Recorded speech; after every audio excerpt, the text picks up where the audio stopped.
Greetings, groovers, seekers of sophistication, lovers of literature. That's how I start my radio show.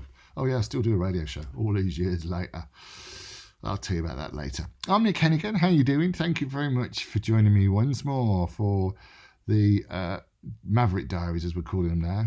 The Making of a Ghost of a Chance, a stream of consciousness diary I wrote in 1997, May and June 1997, about the making of A Ghost of a Chance, a new play, what I wrote, and all the ups and downs that went with running a small-scale theatre company on very little money in Britain's second city. Thanks so much for the emails and the follows as well. That's kind of cool. I got to start boasting to people, yeah, I got 20 followers. It's not just me. We're going to do other stuff as well with this channel, I think. So please do subscribe wherever it is if you're watching this on YouTube. And thank you for the little likes as well. That's kind of really cool. So we now come to chapter 23 of the diaries. I wrote these literally kind of nightly whenever I could, and I'm kind of recording these more or less nightly whenever I could. Slightly easier now because we're still locked down in the UK in early June 2020. It's the 5th of June today. Still locked down. Things are starting to ease a little bit. There's a bit more traffic on the road, but it's still a surreal time. As was 1997. So let's go back to the 21st of July, 1997. It's 3:30 in the morning. Yeah, I just read all the stuff above about being at school and teachers. Lovely. You'll have to forgive my self-indulgence. Oh, look at the time. So much has happened over this weekend, and I'm so knackered, I can't tell you about it now. I think I just need to sleep. Although, having said that, we had a lovely session with Justin and Glenn Bayes today. We met at the Mac, and Glenn puts Justin through some imagination and character exercises. Glenn is very experienced at working with kids. Since I've started to keep this little journal, I've found I look at everyday situations and tend to turn up the dramatic volume in my mind. It's like I see everything as scenes from a film, and I have one this afternoon. We're in the music room at the Mac, and I'm sitting watching Glenn and Justin. Justin is writing down character traits for his Tim character and Tim's mom and dad. He's lying on the floor with a pad and a pencil. He's framed perfectly in a shaft of sunlight streaming in through the single window. Glenn is sitting opposite Justin, concentrating on helping him imagine Tim's family background. All is very still and calm, and I wish I had a camera. I'm struck again by how lucky I am to have all his talent working on Ghost of a Chance. Glenn Bayes is 26, and I've known him since he was around 17. In a drunken moment last year, he told me I was like the big brother he'd never had. He has a slightly older, lovely sister, Jackie, but there are just 2 children in the Bayes family. His dad's a bricklayer and a good old boy. I watch him working with Justin, and I feel very fond of my little brother. His mom, Brenda, also makes a fantastic fried breakfast. After the session, various meetings follow, including a Ghost of a Chance production get-together with John Adams, director. John mentioned for the first time future plans for Ghost of a Chance. If it works in Brum, let's take it to London. Not a bad idea, but I'm worried enough about it working in Birmingham to give much thought to the smoke. I'm due in at Radio BBC WM at 9:45 a.m. with Justin and his mum. Then we have a Metro News photo session at 12 noon, but we don't have the costumes yet. It's for Up and Under. It starts tomorrow night. That's tonight. I've got to get the rugby shirts for an up and Under, get the ghost print to the printers, get that show up, and then do another BBC interview at 7:15 p.m. And at the moment, it looks like we won't have a full cast for Up and Under for this Friday night. Nightmare problems. Plus, there's something wrong with his flipping computer. I lost my rag with Slater on Saturday morning. It's not his fault. I'm just really tired. And this bloody diary thing's not helping either. Grumpy? I should say so. Good night. Monday, 11:30 a.m. Another 4 hours in bed. I made BBC Radio WM with Justin and Anthea, his mum. Justin had his school uniform on. I'd almost forgotten he was a schoolboy. He sounds good on the radio, and I asked Jess, the lovely producer, for a copy on tape, which she does, bless her. I continue my current run of going to Pebble Mill and meeting famous people, what I know. Last time it was the comedian Arthur Smith who was so kind with our first production of his play Trench Kiss. This time it's Andy Moles, the cricketer. I get back home and guess what? The rugby shirts we need for Up and Under have not turned up. The printer called John Slater, who called me.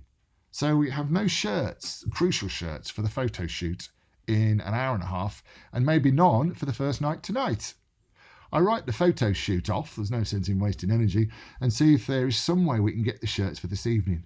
This shouldn't be bloody happening. This should have been sorted weeks ago. But I'm the producer, so ultimately there's no one to blame but myself. Laters. I'm off to see if I have any rugby shirts, then off to the Billsy for the first night. Tuesday, 2:45 a.m. Well, the Up and Under crises are over. Crises, is that plural? Had a word with Leo, the current Reg actor, who says he will work Friday, so we do have a cast. The photo shoot with the Metro News is okay, and after a few frantic, almost threatening phone calls, at 6 p.m, the rugby shirts, which are part of the Up and Under costumes, turn up, and although they're not the right colour, at least they're rugby shirts. I go to BBC Pebble Mill for a radio interview and meet someone else. This time it's a bloke called Dave, who's a radio journalist and a former news editor at Red Rose Radio up to North. I knew him when he was a work experience geezer at Pebble Mill when I worked there after BR&B Radio. I consider arranging a dating service around the Beeb. I turned down a curry with the cast because I'm so knackered, even though I love them all, and we had a standing ovation tonight. But somehow I end up eating with Julia and Slater because we're in a talky mood in spite of fatigue, and I come home and have to recorrect the programmes for tomorrow. I've just finished. Slater, maybe, left off one name in the cast credits. Poor Tom. More to tell you, but I'm dragging me bum now and I must go to sleep. Press night and official opening tomorrow of John Godber's Up and Under. So sleep I will. Good night. Wednesday, 23rd of July, 6:30 p.m. Only a vaguely successful press night last night, mainly because none of the usual journalists I expected to turn up did.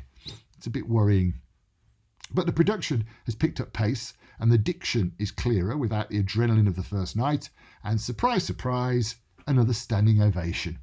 Just what you need when the press is in, whoever they are. I go to the Mac to see a devised show called Spine Chillers. Scott Burnett has directed it and John Napier is in it along with about 10,000 other kids. It's very hot and we all cram into the tiny Hexagon Theatre. I'm there because I like to support other theatre, particularly in Birmingham, and because with Scott and John, it's like the old Ghost of a Chance team. I still feel a little guilty about John and Scott, although Scott is obviously much too young to play Bob, and John, as I mentioned, did really well in the auditions. I send them both a first night card and add that I'll stand them both a drink in the bar afterwards. John's parents are at the Mac and I have a chat with them before the show. I ask how John is, half expecting a tale of deviant behaviour, disastrous schoolwork and a life plunged into delinquency and a huge disappointment of being second in an audition after being cruelly artistically abused. They say, oh fine, yeah, John's okay. I watch the performance and hugely enjoy it. Scott has a way of threading stories together and nicest of all, you can tell his kids are having a ball. John comes on as a northern comic in the first of 3 ghost stories, and I had the strange sensation of being slightly proud of him. I find I'm getting a bit nervous on his behalf. I'm willing him to do well as I did at the auditions. He does a great northern accent, and I can feel myself breathing a mental sigh of relief that he's done so well. Maybe mental is the appropriate word. I resolve I must do something with kids again. It's good for you, I think. If you're a parent, you'll know all about this, but there's something selfless about doing stuff for kids. There can be an implicit and total trust that means you can't afford to fail them. And I think this provokes a passion that can be artistically very rewarding. I've already got a few ideas. I meet Jim and Rochi in the bar after the show. Jim is actually an affectionate nickname for Jess. Jess Williams is lovely. I'm sure she'll go on to do stuff in theatre. So is Rochi. I think she'll go on to do stuff in theatre too. They're best mates and they grew up together through the Stage 2 youth group based at the Mac, but I know Jess best. Jess started helping us out front of house at the pub, the Billesley, about a year ago, and you will probably have met her if you've been to the Billesley. I first met her when she was around 12, and she was a nice kid then, but I didn't see her for a few years after that, and when she came back to help us out, she'd become a woman. Being now the youngest member of the team, she comes in for a little gentle ribbing and takes it all very graciously. She's very close to Glen Bayes, and at 19, she likes the occasional pint of bitter. She's a lovely mix of mature, sensible and very bright woman and a teenage girl. Conversation with Jess is very easy and can range from Shakespeare to the Prodigy. She will often come to some of our more raucous get-togethers, and although in the early days I used to worry about her, being the youngest and all, she soon showed that she could more than hold her own. Hence the nickname Jim, because she's one of the lads. During a sponsors evening for sexual perversity in Chicago by David Mamet that we did at the Beardsley in May last year, a business type from an ad agency came up to me and asked who was the girl collecting registrations. Excuse me. I told him it was Jess. He smiled wryly. "You're a clever bugger," he said. I was a little puzzled and asked him what he meant. "Using her," he said, gesturing to Jess. "The perfect image for pub theatre. Fresh, young, trendy, sexually intelligent. Perfect image. The perfect face for pub theatre. Nice legs too." He bought me a drink and spent a long time telling me about the various image-based accounts he was working on, which eased my unease and subtle anger about his sexist references to our Jess. I felt very protective. It was a successful night though, and after it was over and our team went on to celebrate, I spent some time pleasantly ribbing Jess about her lovely and perfect image. The face and legs of pub theatre in Brum. I actually felt dead chuffed for her and strangely proud. So we have a drink in the bar after the show, and sure enough, in comes John Napier. He crosses to our table and thanks me for the card. I get him a seat and ask him what he wants to drink. He looks at me a little puzzled, and I realise that probably John has not had many adults asking him that question in a bar. I clarify the situation by naming a number of non-alcoholic beverages, and we settle on a cola. We have a pleasant chat about his part and his accent, and then his mum and dad come over to take him home. I have a brief word with Scott, who's wearing the expression only directors who've worked up devised pieces with 10,000 kids can wear, and then my girlfriend arrives, and we drive down the Beardsley for a last pint. I can't stay away, and although I enjoy the Mac, I need to know how Up and Under went, and more importantly, how many people turned up. I've taken a big gamble with Up and Under. Although we're all only on £50 each expenses, we still need to take £4,000 to cover all the costs. And as I've already mentioned, if we don't hit that figure, we're dead in the water. Although not quite. This show, for the first time ever, I can, if necessary, borrow from the money we've been awarded for A Ghost of a Chance. But then if I do that, we've got to pay it back. And as Ghost of a Chance is only on for 5 performances, that could be tight. Hey ho. Fortunately, Up and Under does well. And guess what? Another standing ovation.